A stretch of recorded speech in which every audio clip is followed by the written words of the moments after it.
রংপুর বিভাগের মোট ৫৩ জন জুলাই যোদ্ধার গেজেট বাতিল করেছে মুক্তিযুদ্ধ বিষয়ক মন্ত্রণালয়। ১৭ নভেম্বর মুক্তিযুদ্ধ বিষয়ক মন্ত্রণালয়ের উপসচিব হরিদাস ঠাকুর স্বাক্ষরিত প্রজ্ঞাপনে এ তথ্য জানানো হয়।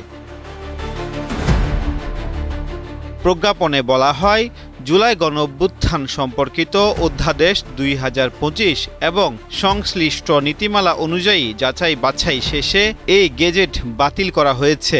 সিদ্ধান্তটি তাৎক্ষণিকভাবে কার্যকর হবে বলে জানানো হয়। এ বিষয়ে মন্ত্রণালয়ের উপদেষ্টা ফারুকী আজম বলেন, আগের তালিকা নিয়ে বিভিন্ন সময় অভিযোগ উঠেছিল, কেউ কেউ নাকি আন্দোলনে অংশ নেননি বা আহত হননি। এসব অভিযোগ পর্যালোচনা করেই গেজেট বাতিলের সিদ্ধান্ত নেওয়া হয়। এর আগে ৩ আগস্ট শহীদ তালিকা থেকে ৮ জনের নাম বাদ দেওয়া হয়েছিল।